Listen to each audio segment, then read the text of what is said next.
Are you attempting to book yourself on podcasts or secure guest articles, but it seems like all your pitch emails are just going into the void? Are you struggling to rise above the crowded inbox and get people to take notice?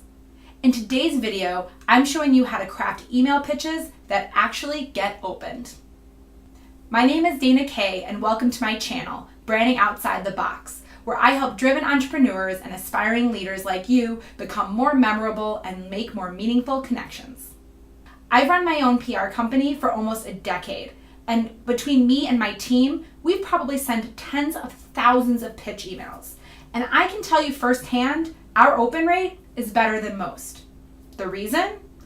We spend just as much time on the subject line as we do the actual email. Put yourself in the shoes of the journalist. They are receiving hundreds, sometimes thousands of emails a day. They simply do not have time to open all of them, let alone read them. The difference between an opened email and a deleted one rests firmly in the subject line. There are three components to a successful subject line. First, tailored.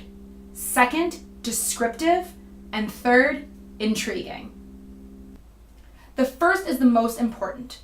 Journalists receive hundreds of emails a day, and most of them are mass emails. Those are the first to get deleted. By tailoring your subject line, you're demonstrating that you have done your homework and that this pitch will be tailored to that publication, and it increases the chances of it getting opened. This can be as simple as including the name of the media outlet in the subject line, or including the section or segment for which you are pitching. If it is a local outlet, you can also include the name of the city or town.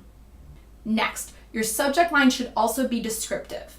I've seen a lot of cutesy subject lines that may get the email opened, but if what is contained inside the email isn't congruent with the subject line, then it'll just get deleted anyway. Make sure your subject line is descriptive for the content contained inside the email. Finally, the subject line should be intriguing. It should play up the journalist's interest or the timeliness of the piece. If you are not yet a known entity, then including your name, your company, or your product in the subject line probably isn't the most intriguing information you could share.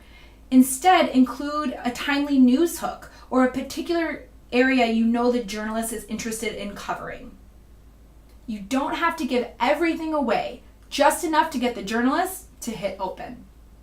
I include the intrigue factor last, because you could have the most intriguing, thought-provoking subject line, but if it's not tailored or descriptive, then your email isn't going to get opened.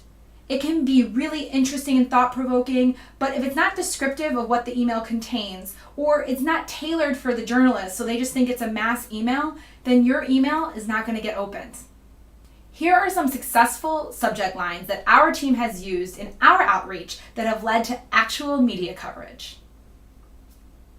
Dr. Alexandra Solomon on coping with Jack's death on This Is Us. Thomas Hollowell on going barefoot at the Boston Marathon. September 17th, one night, 2 authors, over 50 books. Okay, you've got the subject line down, but what about the actual email? I encourage you to check out my media relations template package. This PDF download contains several fill-in-the-blank emails, as well as press kit templates and a media tracker, which will take the guesswork out of the pitching process and increase your chances of securing coverage.